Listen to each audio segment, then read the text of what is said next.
Thanks for joining us again with Inspired by Miss Amber Red. Today we got Brisa, myself, Tanya, and Jessica. Jessica is our apprentice who is almost done with her apprenticeship. Yeah. She will be done by the time this comes out. I know, right? Oh, yeah. Yeah. We're celebrating. Yeah. Mardi Gras.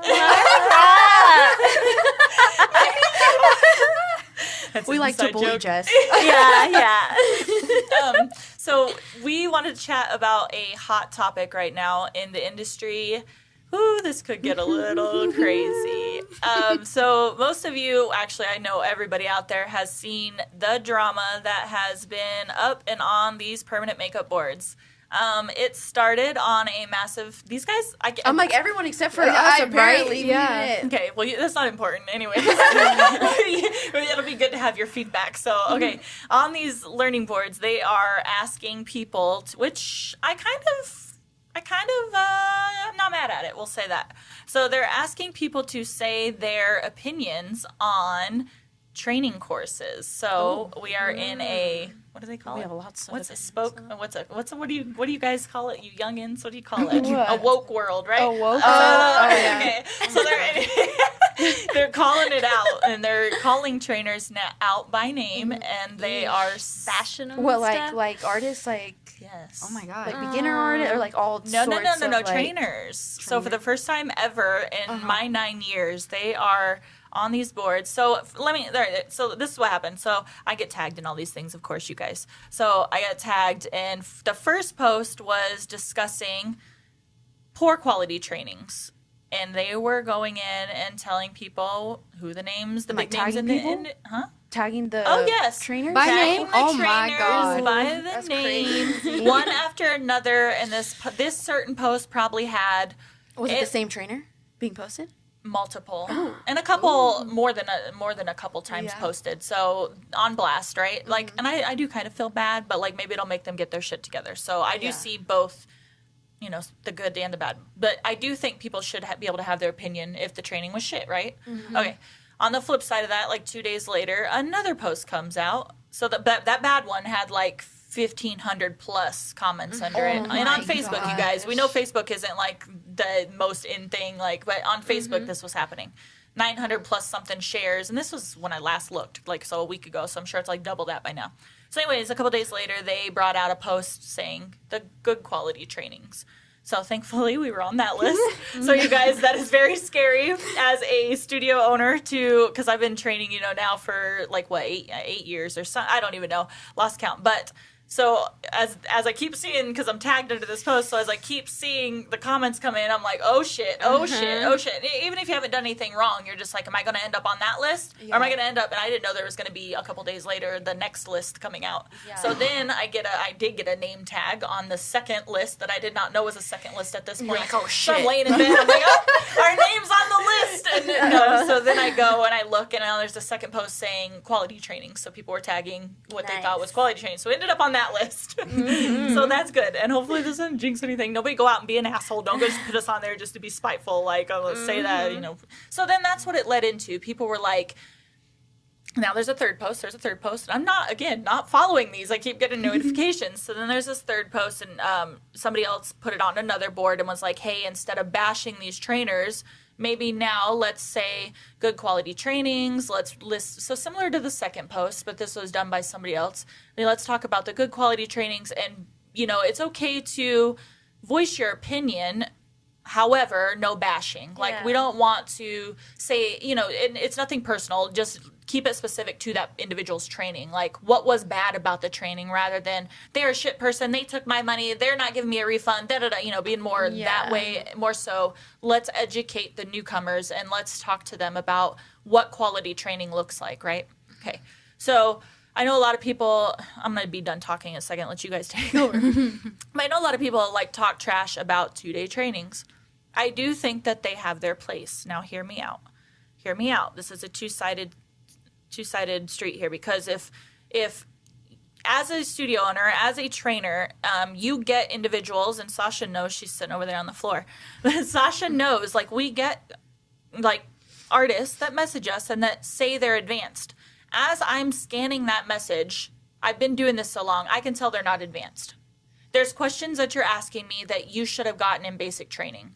So, but then they get mad at you for calling them out and telling them that this is an advanced training. So what I'm trying to say is, long story short, it is just as much, and this is probably going to get some backlash, just as much the artist's responsibility as it is the trainer's responsibility to make sure, one, that is the right fit class, like, for you, right?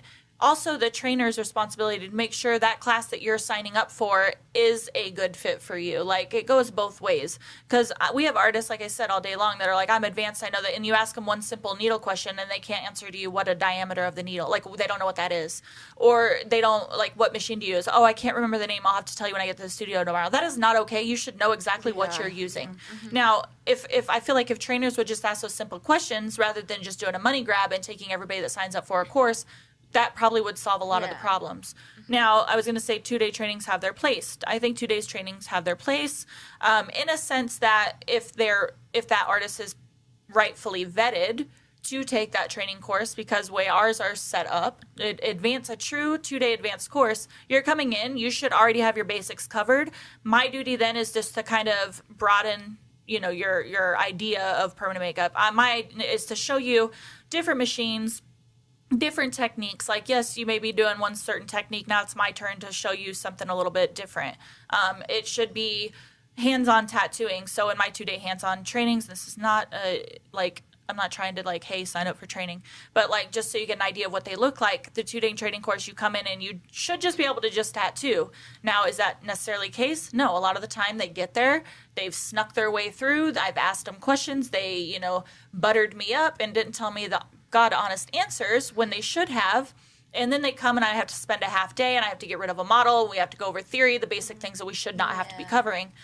But an advanced 2-day course should be 4 models, 2 days. We're doing one morning, one afternoon, all hands-on. That is what I mean by a hands-on training, and that is how I feel like that they should properly be done.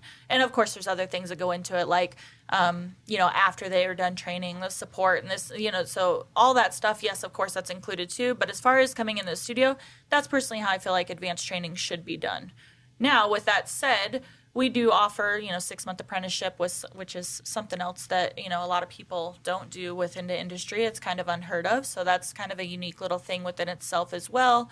A little slower, a little dive deeper. Jessica's like doing her own thing over there. So Jessica was our first test run with that. She's definitely doing her own thing over there because she's kind of like permanent makeup, and then she got like and did this hard right. Like now she's doing body tattooing, which is totally fine. But so you're always learning, and you're always But let's start with Jessica. You got thoughts, Tanya? Because you're over there looking into your mic like you got something to say. Oh no, I'm just So how like when you, Jessica, when you were first looking at trainings, was there key things? I know we kind of touched on this in a previous podcast just a little bit, but is there certain things, like give me top 3 things that you were looking for in permanent makeup training? And I'm going to call you out right on the spot if I thought those were the first proper things you should have been looking for. Okay. I was looking for, I needed someone to be there watching me if I'm going too deep or shallow, like technique. Yeah. Okay, you pass with that one because a lot of the times I see, Tanya gets this too. Tanya mentors friends from across the world, and but Tanya's got friends in the industry, and they're literally saying they're tattooing hands on. They're not ready for it, and their trainer's not even in the building. Yeah, MIA, gone. So okay, first red flag. I hope she's you guys watching this episode. yeah. And next, Jessica. I just wanted to see the flow of things too, because I'm clueless. Like, the scheduling, the clients, So business basics. Yeah, business basics. I'll give you a clap for that one because that's something that I think is a little bit unique, but probably more so. I don't know if a lot of people out there would look for that in a training. I think when they come, it's very like tunnel vision. It's very techniques, and they don't get much further outside that. So that is a very good one to mention. And just getting my foot in the door. Like, that was kind of like a little lure too to join your team. Next, another one, because that's kind of like the second one. What's the third one? I'm drawing a mental blank. I don't know. Something that's important that you think would be, what is something important that you're looking for in a quality trainer? Someone that's around, that's reputable, that people have heard of. There you that go. has a positive, like, resume, if you want to say it. So like, so you're looking have to for have somebody. skill. They have to know what they're doing to learn from them. So an artist that you look up to their work. Yes. Something like in that sense. Or somebody Inspired. To feel inspired. She's like, you see what I did there? Oh my gosh. And then Tanya and Brisa, you guys, I don't know how you even ended up with me, but you just got lucky. We just got lucky. It was an accident. I posted something on Instagram about it, how it was an accident. I didn't even know who you were. I didn't know what permanent makeup was. Yeah. And I just said, F it. I'm going to do it. Yeah. Don't listen to their advice. No, I was looking for training, though, a little bit, like, before, and then I was like, oh, no, like, these all suck. But I was, like, looking online, and I'm like, their pictures are bad. Like, I mean, and I'm a graphics, like, web because person, you looked at multiple locations. Because she came to me asking questions about, have you heard of this person? Have you heard of that person? This is how they do this. So Tanya came to me with good questions. But yeah, I looked at their website and like their graphics look from like 1990, and I'm like, immediately no. You're like a beauty person, like you're like, and your website looks like crap. No. Yeah. I'm like your pictures, I don't like. So I just saw a lot of things I didn't like. So I'm like, yeah, like I don't think I want to do this. And then I just just fell in your lap. But I don't know, we got lucky because. Yeah, I'm not, like, out here, like, looking for training, like, right now, but sometimes I'm like, oh, I want to learn how to do that. So I'm, like, look at different classes and, like, look at other things, and I think are just so spoiled with, like, how, like, much of an amazing, like, studio we have and, like, trainer and mentor you are. Now I look at other people, and I'm judgy as hell. I'm like, nope. You guys, funny story. Okay, Amazon sent us the wrong tape, and these bitches are sitting around stomping around the studio that we didn't have the proper tape. They're like, what is this tape? And I'm like, you are so spoiled. We did get spoiled, but but now, like, I don't know, I feel like our standards are high. Yeah. And then, okay, I don't know if I should say it, but I'm going to say this anyways. But people come in our studio all the time, and they are trained. Oops, sorry. I'm like, sorry if you feel like you're getting called out, but if the shoe fits, wear it. You're a trainer, and you just don't know like, you're tattooing a lady, and now you're touching your face. That's, like, 101. And you're a trainer. Yeah. So immediately, I'm just like, I'm scared. I'm scared of the trainers that are out there, because you're a trainer, and, like, you're being trained, and you're not well at being trained. And I'm just like, I don't know. Also, too, if you're, like, going to look for training, you have to be trainable. Yeah. Don't go into training like, oh, I know what I'm here. Like, I'm just here for their certificate. Like, no, what are you here for? Like, to learn Amber's techniques or just to be on our Instagram story? Yeah. Sorry, that kind of went off. No, yeah. I mean, we get, I've heard every excuse. Like, you'll have an excuse, or maybe they're just nervous, or I'm trying to be nice here, but they come in, right, and they'll be tattooing, and I'm like looking at it. I'm like, the needle's not even touching the skin. And I've seen it from trainers. So I'm like, you're here in a class, and then you get the, I can't see my needle. I forgot my glasses. The light's not bright enough. This. I'm like, that was Tanya last year. She twitched. She did this. And I'm just like, wait a second. But you can't tell that needle's not touching that skin? Like, that's scary, you guys. And that is that is the truth that we are dealing with look, if you're going to sign up to be a trainer, like, you got to make sure. Well, you got to, I don't know. I'm like, you have to, not even that, I don't know. I'm having a meltdown. I mean, I feel like there's a phenomenon right now, like, going on with even in the tattoo industry or anybody that's teaching, that they're, like, mostly self-taught, and then, like, they think that they can train without having, like knowledge of other people's perception of, like, how their work is. And they're like, oh, I'm a trainer because I've done this and did that. But, like, you have to know your stuff. Like, they don't go into the basics. They don't go into, like, the nitty-gritty of, like, what's this needle for, what's this for, what's that for. They just, like, oh, I just tattooed a bunch of people, and, like, now I'm going to train you. Yeah, I wish there was, like, something, like a test or something where, like, you can become a trainer, because any of us could be like, oh, yeah, like, I helped. SPCP's got a test. Do they? Train the trainer. Yes, they do. They have a class. They have a certification. CPCP exam. So SPCP trainers are, like... I mean, what are we saying here? Well, no, and here's my thing. It's like you can take. Here's the problem with that. You can take. Okay, hear me out, because this is probably. Because there's so many, like, self-proclaimed trainers, like. And SPCP, like, they're trying to keep that standard, right? They're doing a good job. Here is the thing with that. You can have somebody that has the knowledge but can't do it.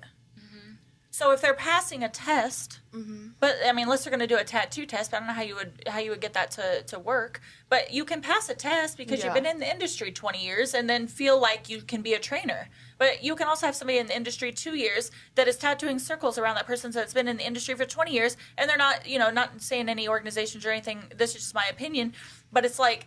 And then they're not able or allowed to be a trainer. You're telling me an artist that's been in the industry, that was me. I was in the industry 2 years killing eyeliner, doing, what I was told was better eyeliner than 90% of the people out there, but also being told on the flip side of that, but you can't train. Well, why can't you train if you're doing better than everybody else and your healed results are there for the proof? Yeah. So it's hard. It's like I think you can't put that's what we were talking about the other day too, like me, like I know a lot of the information, but I'm like sometimes my hands don't like do it. But I could tell, like like you said, like sometimes my friends or whatever, I'm like, oh yeah, your pressure's off, or like this and that. Like I feel like I can pinpoint, but I feel like skill level wise, like I just need a little bit more. Yeah. But I know what you mean, like because I'm like I could tell you a lot of information, but sometimes that doesn't translate exactly. Right, like trying to explain. Yeah, no, I get that. And then Brisa, well, Tanya just had her first shadow day. I know, and she keeps calling me trainer, and I'm like, I'm not a trainer. So she had a shadow day. So basically what that means is the artist was just interested. She didn't know even if she wanted to be in the permanent makeup industry or not. So she came in and just hung out with Tanya for the day and, got that insight into the studio. So that was a really cool opportunity. But Brisa's been doing, she'd done like an actual hands-on course. So when you move, I think you actually said something about that. Like you're like, I don't know if I want the responsibility of somebody else tattooing that person's face, like because that's a lot of responsibility. At least not yet. I'm like, yeah, no. I'm like, because you have to watch them. Anxiety, you even blink and they do something wrong. Well, I'm like even I blink or something, and I'm like, oh no, that's good. Yeah. So I'm like, I just don't want to, or at least not yet. I just don't. I don't want that responsibility. I'm like, you could show, like, watch me all day long. I can, like, mentor you and, like, tell you things and everything. But, like, I don't know if I'm ready to have somebody come in, like, my room, my studio, and then just, like, here's a machine, like, Well, and how, I have to touch on this real quick because it's something that drives me crazy. Like how you're saying your friend, like she's trying to tattoo something brand new, and there's nobody even around. That is the scariest freaking thing in the end. And does that person not give a shit about their name? Because and she's if that paying girl for her apprenticeship, so it's not like she's just chilling. Like she's actively paying for an apprenticeship. Paying for an apprenticeship. The trainer's nowhere around, and she just leaves. And that trainer's not worried that she's gonna stab somebody in the freaking eyeball. Like that's scary. And it happens all the time. I see it. How do you, sometimes, I mean, not to bash on larger classes, but like we keep, ours, if they're hands-on, to 4 max. So it's like, so we can literally set up two beds, have 2 people tattooing at once with 2 eyes. Like, so, I have somebody there helping me and then I'm watching. So that way we have 2 sets of eyes on 2 people tattooing. And on the flip side of that, I see larger classes where there's 8 students, 8 beds, 1 trainer watching everything. Like, how do you know that that person's not going to mess somebody up? And if they're doing that, they didn't properly vet those people, and then those people that's where that trash talk comes from, shitty ass trainings. Though you're in a 2-day course, and then your trainer was in the room, but then wasn't watching. Yeah, that's so scary. How would you feel, Jess? I just left you. I was like, I'd feel cheated, ripped off. Because it's like... Would you be able to get through the procedure? Heck no! We don't even want to see what would happen. Ain't no telling. Oh, shoot. No. That makes... I can see why people talk crap, too, because I'm like, I'm paying thousands of dollars and you're not... Because my learning style, I need you there. I need you grabbing my hand. I need you watching me. Like, exactly. It's just... Yeah, that's just me. I'm like, no, don't leave me alone. How much did you want to kill me today? Not getting it's just like brushing. It's just like tiny. Like that's the things. Like I know what I'm supposed to be doing, but sometimes my hands just don't do it. But I know what I'm supposed to be doing. Today, Tanya had a wing eyeliner, and she was just trying to get that tip just perfect. Yeah, just and the she tip. kept saying, "All right, Amber," and I'm just standing there. Just the tip. I'm like, I'm just here. I'm gonna watch you till you get it. Like I'm not getting it because that's her struggle. Yeah. And no offense, there's nothing you're going to do that's going to be that jacked up that we're not going to be able to fix, to tweak. But in my mind, I'm like, oh my God, this is so wrong. It's like, this is so bad. And it wasn't, you guys, it wasn't. But you need that, like, I mean, you probably, would you, and I guess this is a good question, because would you have stopped if I wasn't there, or would you have kept trying?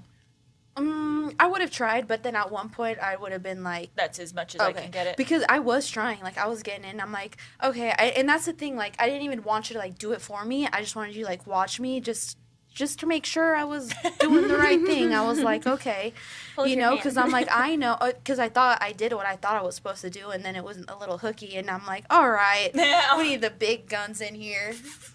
That's so funny. Any other last minute thoughts on training that you want to shout out? Anybody? Brisa? You've seen it all. I've left the room because I was scared. I was like, it gives me anxiety. It gives me a lot of anxiety. Like people other trainers or the other trainers people doing stuff? Like trainers training with us? Is that? Yes. Like when they come in and then, you know, they say they're a trainer and then you see them do the work and you're like, okay. Like, that's really scary. Like, how are you, like, you know, if how they are just you? came in and were like, we don't know anything. Yeah. And I think, is it pride? Maybe they don't want to say that? Like, or they feel like Probably. that they... Yeah. Because But, it's like, like, we're here to help. It's like Yeah. a safe... I feel like a lot of people, they're like, oh, I've been in the industry for 10 years. But it's okay to have things that you're not really good at and you want to improve. Yeah. Just Yeah, say that's why so. you're Just say here. it. That's how you improve the most. It's like calling out your failures. Like, literally. Just say it. Like, hey, I'm not good at this. I'm here to train for this. And this is where I struggle. If you say that you're good and then, like, we can't help you because we don't know what your struggles are, you're not going to learn anything and you're going to be at the same spot as you were before. And you just wasted a bunch of money. Yeah. And I think a lot of people, like, they come in and they're super nervous. They're just super nervous. It's like they're not in their own space. They're not, you know, using, and I tell them, you know, bring everything that's going to make you comfortable. Don't forget your glasses. Like, you need your special machine. Bring that machine. We'll work with whatever you have. It's no problem at all. And, like, I think, you know, recently I've said something I think I probably should, I don't know, you know, you live and you learn. But I finally said, look, I am just an artist just like you. I don't look at me any other way because I think that they just feel a type of way. They come in, you know, and not all the time, but, like, they come in and they're just nervous right off the bat and their little hands shaking. And I'm like, look, if you're at home, is your hand going to be shaking? Probably not. Like, get the fuck out of your head. And just tattoo. Like, I'm literally just here. I always say, if I'm quiet and I'm not saying anything, you have nothing to worry about. If I am talking, then listen. And, oh, my God, don't over-talk me. Like, if I'm trying to show you or help you, like, make something or just tweak something that's a little bit better, I can see your needles floating, I can see your pressure's going in and out, or your stretch isn't right, or, like, just pause, collect yourself. And I've had to tell people, you know, because they get upset sometimes that you keep calling things out left and right, but it's like, look, you're here for 2 days. Yeah. I got 2 days to, like, whip you into shape and get you to be an amazing tattooer, or you're going to go tell people that I didn't teach you shit. Exactly. So, and that ain't coming back on me. And so I make sure and I'm telling them everything. So, like, you know, worst case scenario, you walk out, you collect yourself and you come back in. Like, no big deal. Like, but I think people just get in their heads too much, trainer or not. Like, it's just like, you're here to tattoo. We're friends. At this point, we're friends. Like, I'm here to help you. I'm just an artist like you are. You may teach me something when you're here, right? Like, I may pick up something from you. So, like, it's just that exchange of information. And it's like, especially, like, not to keep going back to trainers, but with the trainers, it's like, they do sometimes come in and like, oh, I know how to do this or I know how to do that. Then I don't know what you're doing here. Like, you know, like when you're a trainer and you feel like you can't learn anything else, you might as well quit, give up. Yeah. Like, that's when you're going to screw up something. Isn't it? So, I mean, sometimes the training is just bad, but I feel like to also, like, what am I even trying to say here? Like, you have to be trainable to get good training. yeah. Like I said, sometimes you just don't get good training, but you have to be trainable because, I mean, just experiences from us in the studio, like, we try to tell somebody something, like, oh, well, I do it this way. So it's like, okay, well, maybe that's why it's not working out. And I feel like even, like, because like, even if a training is bad, it's like you still are going to learn something from that training. Mm-hmm. Like, I don't want this to be a bash on, like, this training or this person or what trainer. not to do. Yeah, you learn either what not to do, or you see somebody do something a different way, or, you know, like, she did that way, that didn't work. How do I adjust it? How do I tweak it to more, you know, there's always something. You can say that training was bad, but it's what you do with that training afterwards. Mm-hmm. We all know that if you go do a 2-day training, you're not going to go back home and just be able to do it. Like, you're going to have to practice. Mm-hmm. How many times have I told people, like, to do that line on that eyeliner, you're going to have to go practice for 6 months. I've had, in 9 years, I've had maybe like 5 people that have been able to nail and get that eyeliner design in. Maybe I'm a shitty trainer, but it's like, no, it takes a certain skill. Practice. You have to have a certain, if you cannot draw a straight line on paper, you can't draw, you expect to draw a straight line on an eye that's rolling around underneath your stretch, like, good luck. Like, so there's certain things that takes that artist dedication, like going back home and fighting through those struggles too. So, like, whether you want to say the training was bad or not, it also does come back on you after training and what you're going to do with the tools that you did learn. Exactly. So I wonder if they sign up for the 2-day training too, like the inexperienced ones, because it's like a quick thing. They think, all right, I'm going to be good now. maybe, but know, I mean, and we it's make like- it super clear that that's not the case. Yeah. So I don't know. That is never Because it's the case. definitely, like, you can learn so much, but you have to practice. And you can learn so much information, you can't retain it all. That's the Exactly. thing. Yeah. People want to come learn Yeah. brows, eyeliner, lips all in 2 days. It's like, you cannot no do way. that. Like, you focus on Yeah. one area and then move on to the next. Like, always get good at one area and then go to the next area. Anyways. All right, guys. That is our massive rant on training. Thank you for joining us. Hopefully that wasn't too harsh, but hopefully you guys also learned a few things to look for. And yeah, join us on the next episode. And don't forget to... Like, comment, share, subscribe. Bye, guys. Bye.